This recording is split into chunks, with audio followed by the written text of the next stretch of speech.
Pagiging humble at mapagbigay ni Kim Chiu ang nagdala sa kanya sa rurok ng tagumpay.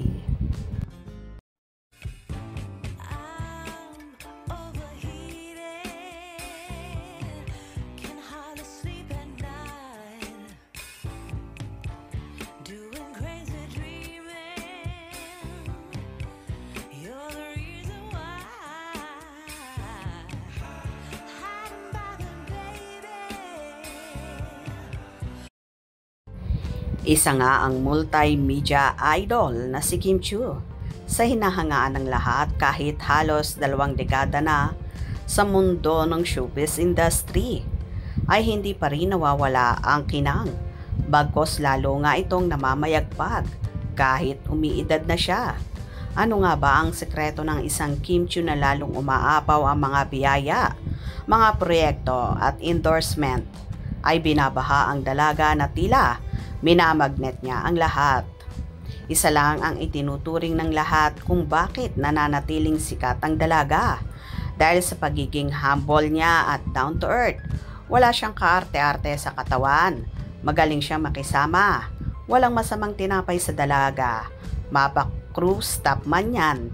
Lahat sa kanya ay pantay-pantay. Kaya naman hinahangaan at love na love siya ng lahat. Lalong higit ng kanyang mga katrabaho. At ang isa pa, marunong siyang mag-shares ng mga blessings niya. Hindi lang sa mga kawork, lalong higit sa mga taong nangangailangan.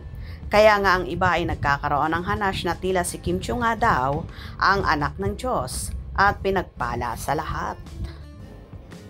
Sa isang industriya kung saan ang pagbabago ay patuloy, ang tagumpay ay hindi lamang tungkol sa talento. Ito ay tungkol sa staying power at higit sa lahat, ang personalidad. Ang mga taga-suporta at maging ang mga nakatatandang direktor ay sumasang-ayon na habang nagkakaedad si Kim Chiu, siya ay pasikat pa ng pasikat. Ayon sa kanyang mga supporters, ang malaking bahagi ng kanyang tagumpay ang kanyang pagiging humble sa kabila ng kasikatan. Ang katangiang ito ang pagiging mapagkumbaba, madaling pakisamahan at may charming na personalidad ang nagpapagaan ng loob sa mga tao sa kanya.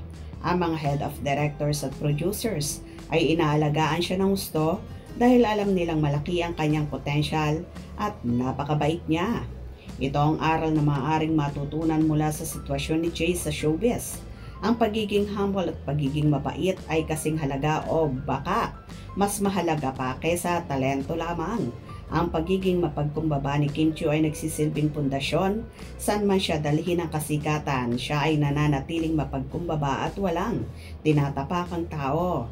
Ang kinabukasan, patuloy na pag-angat at tambalan nila ni Paolo Avellino. Ang momentum ni Kim Chiu ay hindi nagpapakita ng paghinto, hindi lamang sa endorsements kundi pati na rin sa acting projects. Ayon sa mga pinakabagong balita, marami pa siyang proyektong nakahanay, kabilang na ang mga gagawin niya kasama si Paolo Avellino. Ang tambalang ito na kinakikiligan ng marami ay nagpapatunay lamang na ang kanyang star power ay nasa rurok pa rin. Si Kim Chiu ay patuloy na mamahalin ng lahat, hindi lamang dahil sa kanyang kagandahan at talento, kundi dahil sa pagiging totoo niya at ang kanyang good karma na dala ng pagiging charming at humble. Ang kanyang kwento ay isang testamento na sa showbiz ang kasikatan ay pansamantala, ngunit ang karakter ay pangmatagalan. Ito ang dahilan kung bakit si Kim Chiu ay tinatanaw bilang isang inspirasyon at isang tunay na reyna ng endorsement.